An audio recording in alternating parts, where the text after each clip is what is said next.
Alright, so let me fix the camera really quick. And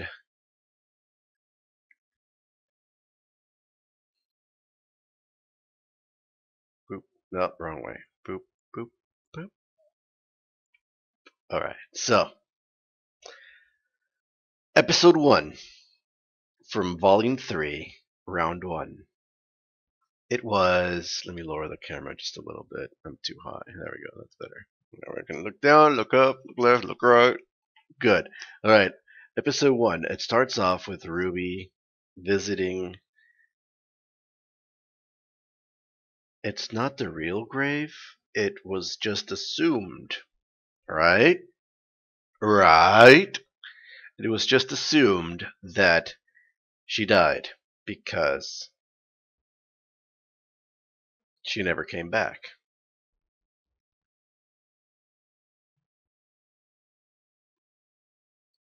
I'm thinking about the conflicting theory that I had about Ruby witnessing her mom's demise. Or maybe her getting injured and then Ruby being taken away and then she never came back. I don't know. I can talk about that later on. But she's visiting a grave. It's a grave because it has her name on it, and it says Summer Rose. Thus kindly I scatter.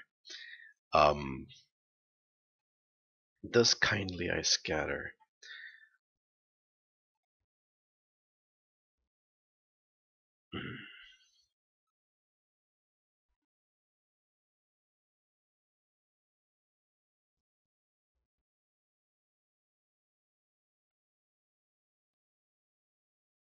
There must be some meaning behind that, but I can't.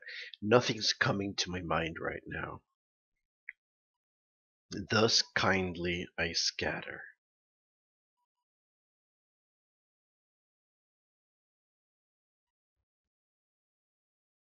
I, I'm not coming up with anything about that.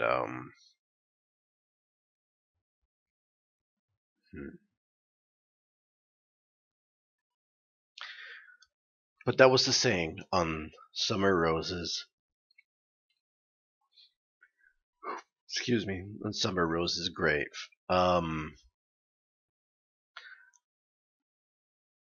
She talks about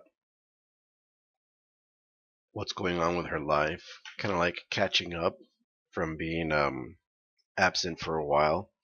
Right before the tournament, I'm guessing she was at school and she hasn't had a chance to visit the grave. So she's kind of catching up, telling what's been going on, what's new, and also maybe to refresh. I'm guessing since this is the opening of volume 3, but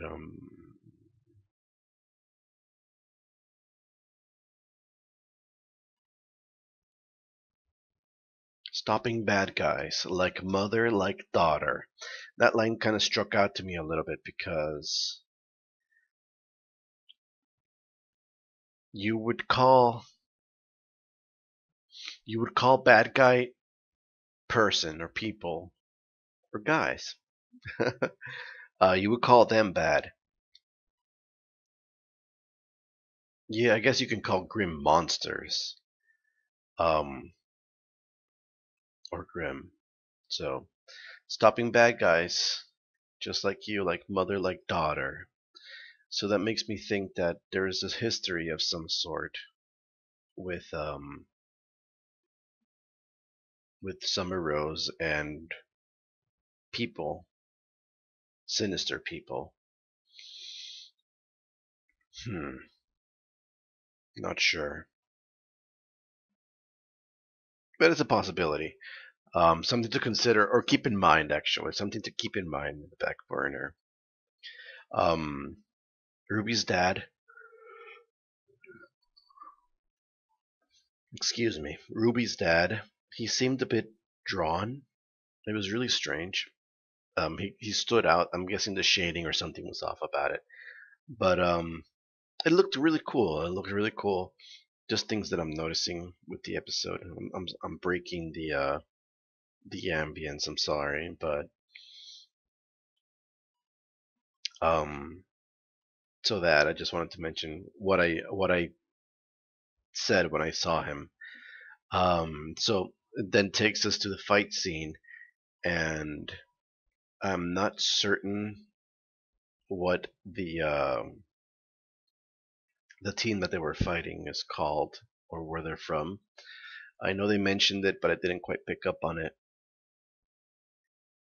But what I do want to mention is that Dr. Professor Ublik has really blue eyes, and they kind of like made emphasis on that. Um, Twice, maybe three times, I caught the eyes, and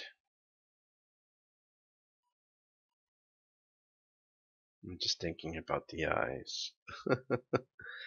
But really, going back to the the explication or the explanation of the tournament was that there is four people, and then they choose two winners, and then the winner, if they win, they choose one to compete in the finals. It's 3 rounds.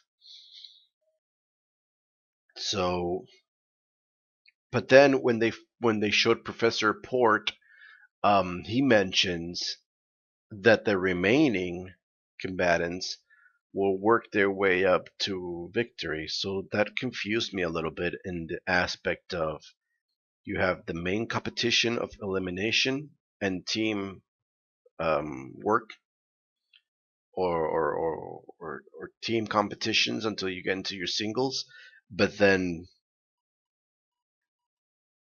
you have the four fighting against each other and then a different bracket set moving up to win the tournament.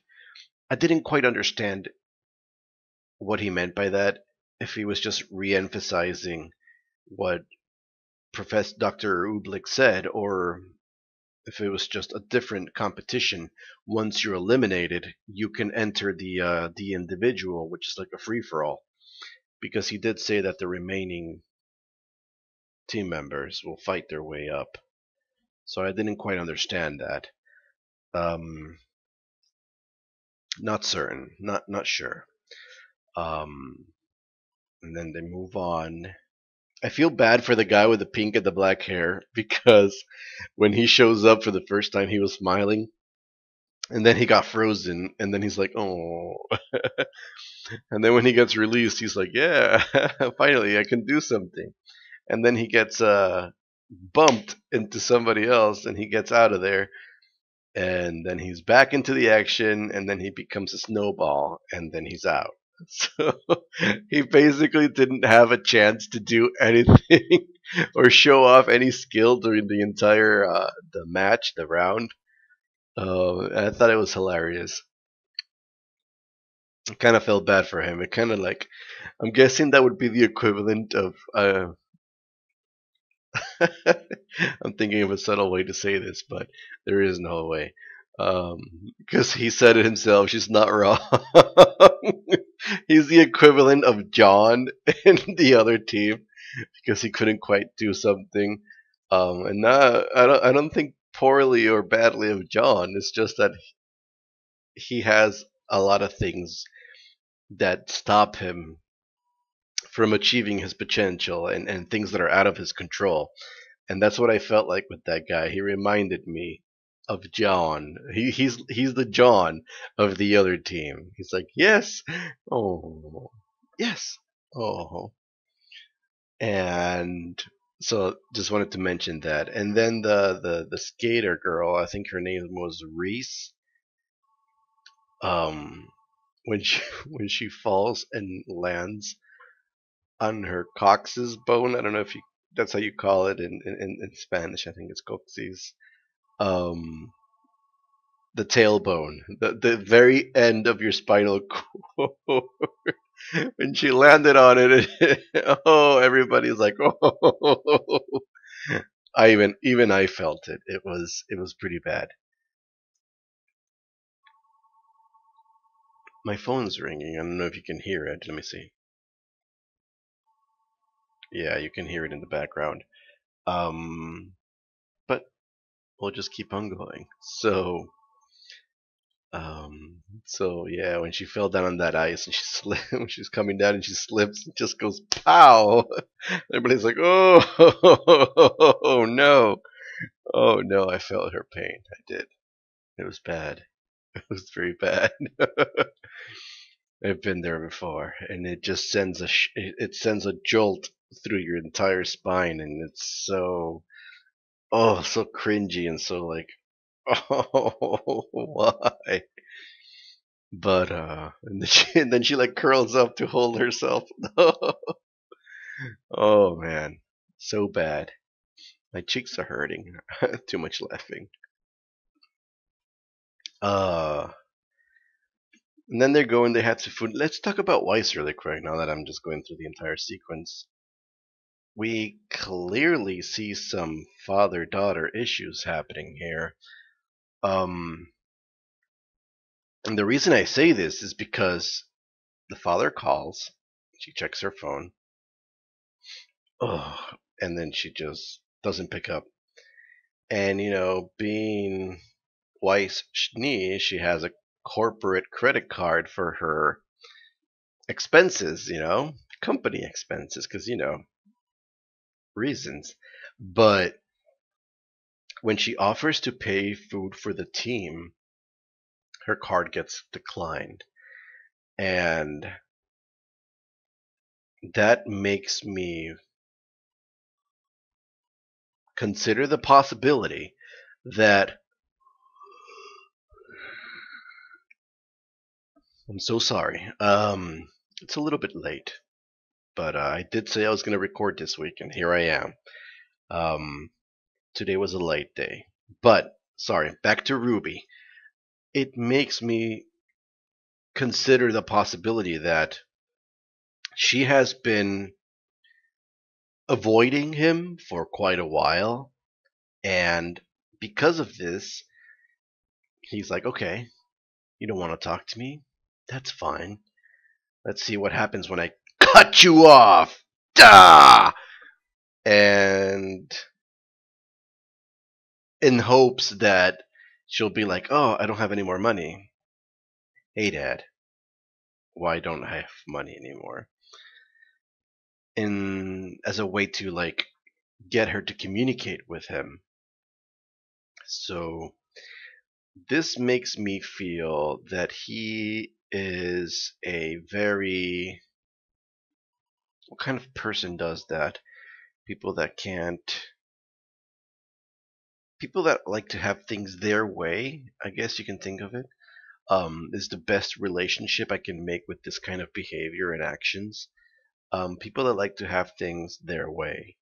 And if you're not doing it my way, if you're not picking up the phone when I call you, I'll take things away from you, force you to call me. Bah! That's the impression I'm getting based on these actions. Um, because if you're kind-hearted or if you're like a nice person, at least in my situation, like okay, you're not picking up. You're probably busy or something's going on. I'd probably just text you so you can read a message and see what I have to tell you. Hey, haven't heard from you in a while. Getting a little bit worried. Please call me back. Not, oh yeah, you don't want to pick up the phone? We'll see about that. Let me just cancelled. And no credit card for you. That's the relationship I'm making out of this. That's the kind of person I'm getting the vibe Weiss's father is. Why is she distancing himself from him? Why is she avoiding him? Let's see. I believe I believe Weiss mentioned this to us when she said, um, I think I might be remembering wrong, but I think at one point, volume 1 or 2, mostly 1, maybe 2, um, when they were talking about Blake being a faunus, uh, Weiss mentioned, "Do you think I don't know that the company has been acting in the gray area, controversial things ever since father took over?" I think it was during the Blake scene, or maybe during the the I think it was called Search and Destroy, the episode where the girls go right before the end, no breaks, and then breach, I think is the order of the episodes. But Search and Destroy, when they were inside the building, and after Dr. Ublik asks the girls, "Why did you want to be a huntress?" "Because I don't want who I am to be."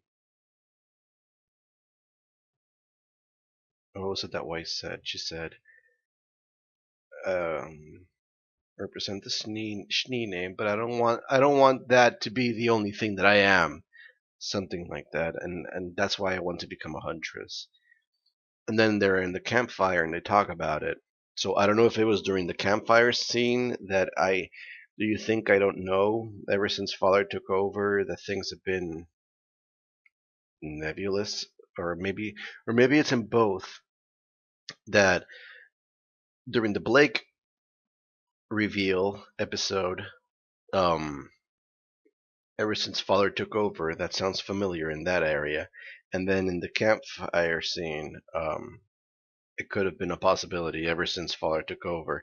Do you think I don't know, or I don't notice that these things are happening?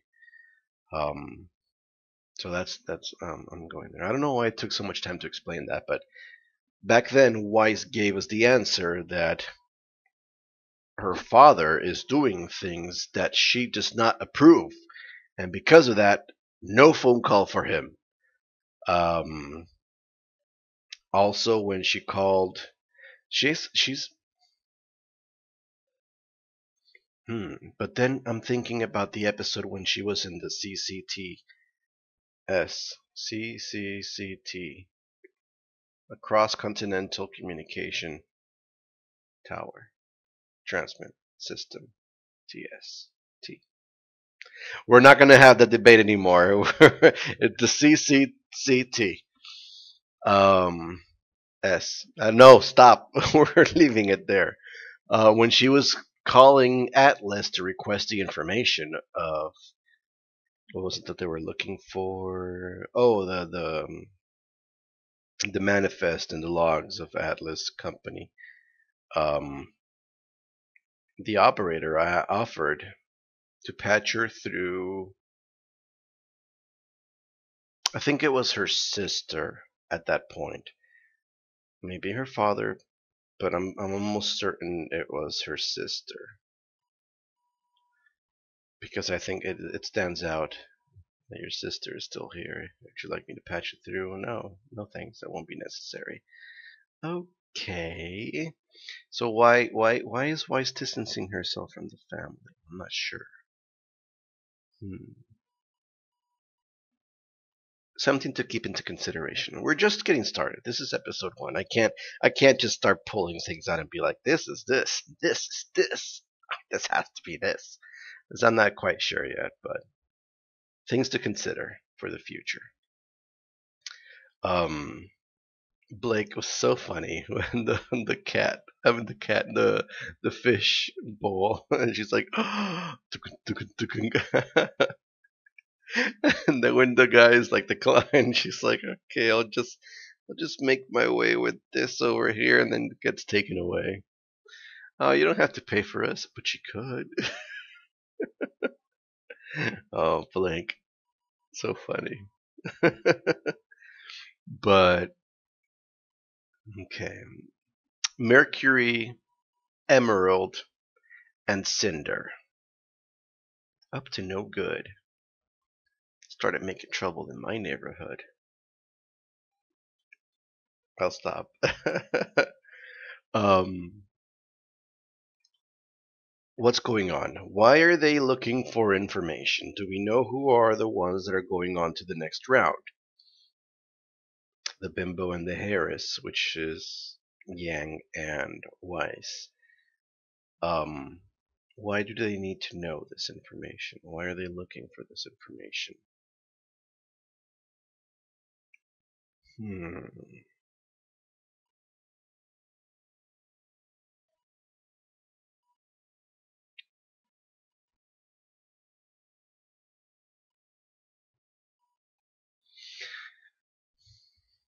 We're still missing some information. We're still missing some things that are part of this master plan that they're concocting.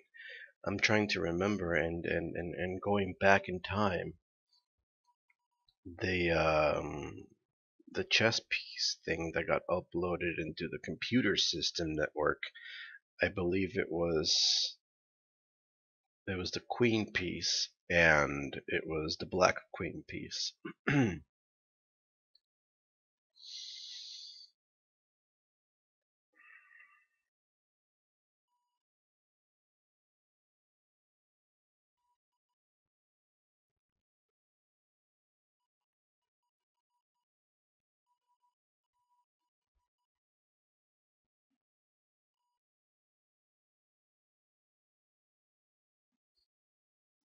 Cinder Cinder is dangerous. Now that I'm thinking about this, Cinder is actually quite the threat that we have yet to acknowledge. Cinder Cinder has she has so much power right now.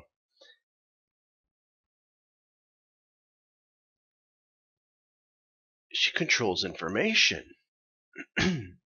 She controls information right now. She uploaded a virus or some sort of wormhole or backdoor program or something that allows her access to the entire to everything, if you think about it.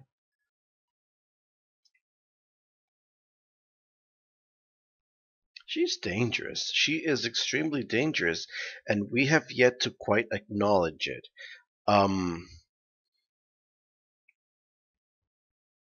I'm remembering images of a scene where I don't know if it was Ironwood or Ozpin, James or Ozpin, that places their communicator or their scroll or something on a terminal to pass some information, and then there's like a little split moment where the chess piece image appears on the scroll or the communicating device or the tablet or whatever it was. And then we go back to Cinder, and she's like, "Oh, this will come in handy," as in she just gained access to whatever it was that got contaminated by the software, the program. And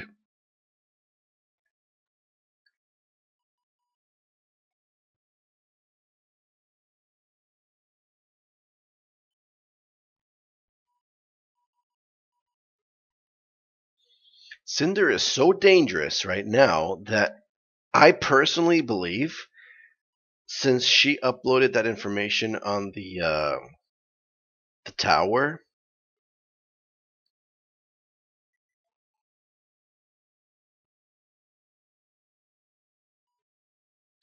oh man, she uploaded that in Atlas technology because it's a gift from Atlas Kingdom to the world.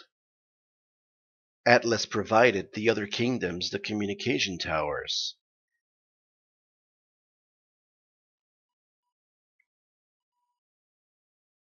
Hmm.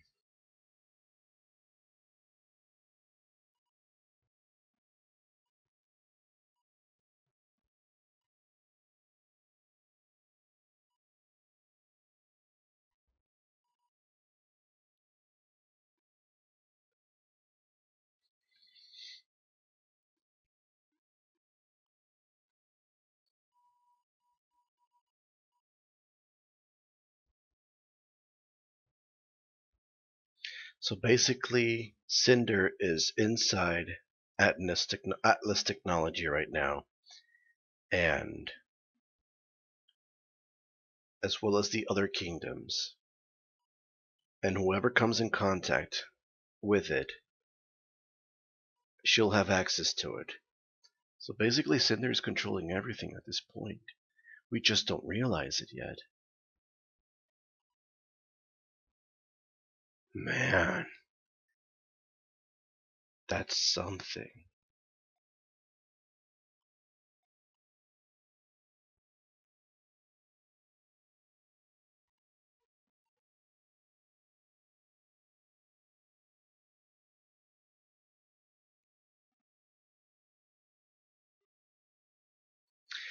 She even has asked. Now I'm remembering other images now that have to do with the school roster, because at one point she has access and she's going through a list of students,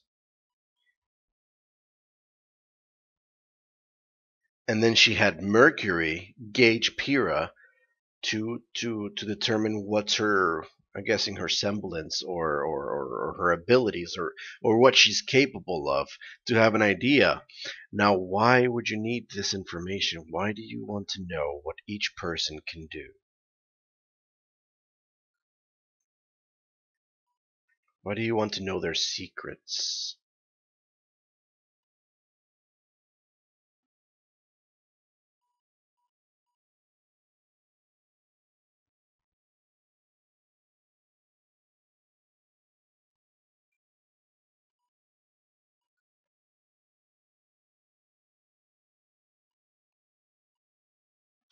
At this point, I honestly wouldn't be surprised. I mean, I don't know. I don't know. I'm really concerned about the androids.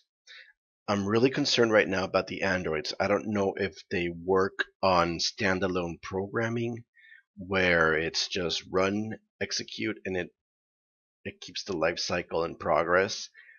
And it's like tracking, tracking, tracking, tracking, guarding, guarding, guarding, guarding, or if it's some sort of like network command.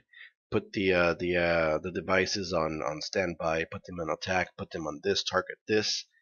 Um, or if it's some sort of artificial intelligence, I'm not exactly sure. But my concern is if they are network hive controlled kind of scenario, then then she basically has an android army. If it's the case, um,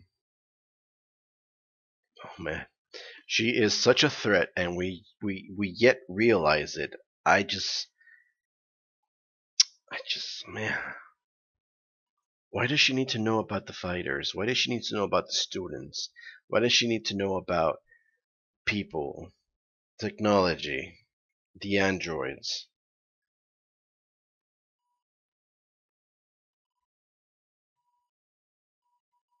Atlas technology, the ships, the paladins? She knows so much, and she has so much. But the question is, does she have it under her control? And chances are she does. And if that's the case, oh man, we're in big, big trouble.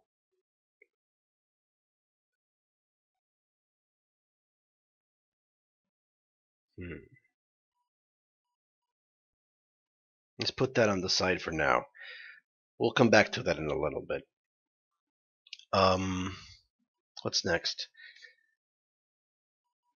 Yeah, Mercury and Emerald were asking who's going on to the next round, and then oh, Yang looking back, that felt really intense. I don't know if you guys felt it, but Yang looking back felt really intense. I don't know why, and I couldn't quite pick up what was the reason behind it, but it felt serious. It felt like I should have seen something there, but I didn't quite grasp it.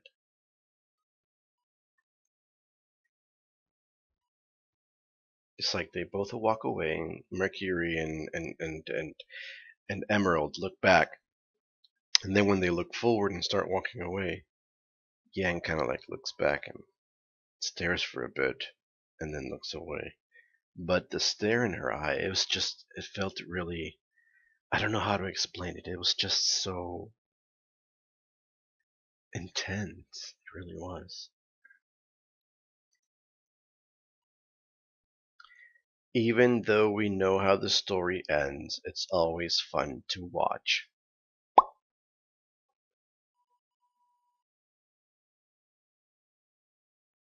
Even though we know the story ends, it's always fun to watch.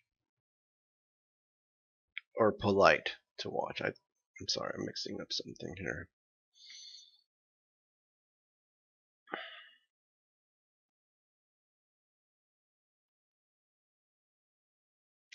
Even though we know how the story ends.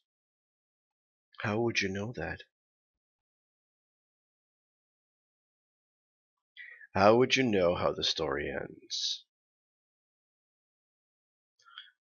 Part of me is screaming time travel, but I'm not going there. I'm not going to go there because so far there has been nothing to support that.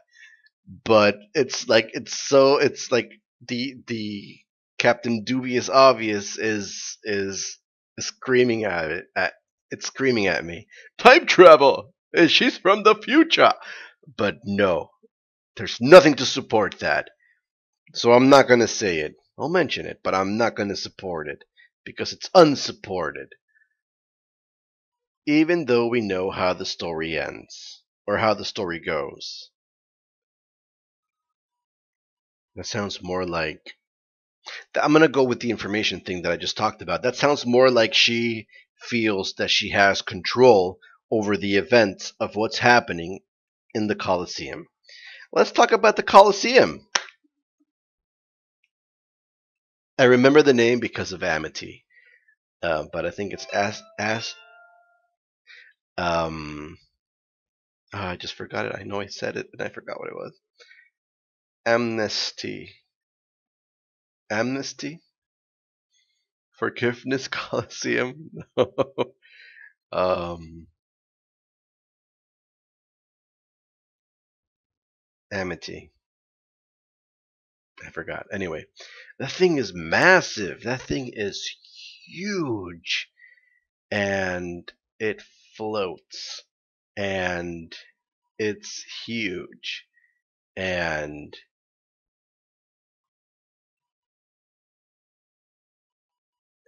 they had food after they finished. So I'm guessing the food place is all the way down on Earth, and the Colosseum, you get those little transport ships that go and move you back and forth, so you can see the fights and the competition inside the Colosseum. Now we saw it's an octagon. I counted the sides, or more like the screens. It's an octagon, and when Juniper was about to go into the fray, there was 8 screens, and 4 screens marked the mountain environment, and 4 screens marked the forest environment. Um, During what I was looking, trying to pay attention to the different type of screens, there was lightning, there was fire, there was a cloud, and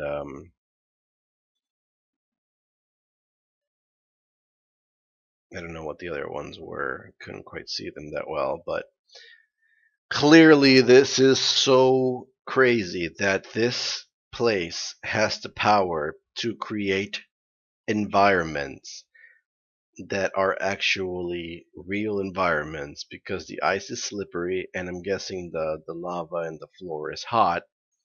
And so that for me is really amazing, really cool.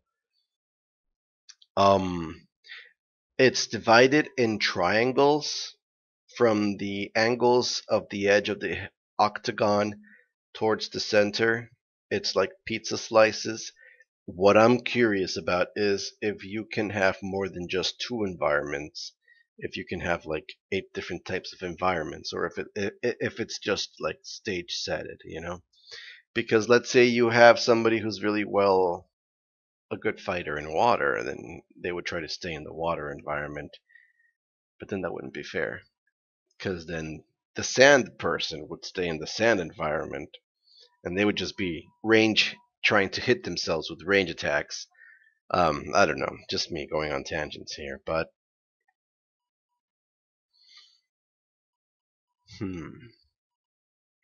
really impressive, really amazing, and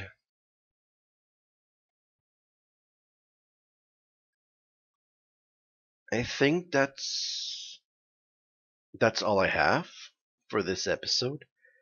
Um, hey, we're going into the hour mark. um, so how do I do the intro? I'm staring at the broken moon right now on my screen. Um,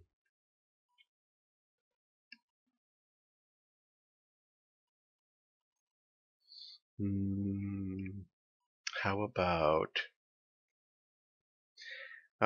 I boop here and then watch the intro, boop again, and then talk about it. And that way, it's all part of the first episode, and it'll be 4 different videos, all at the same time. Let's do that. So let's leave it right here. Boop.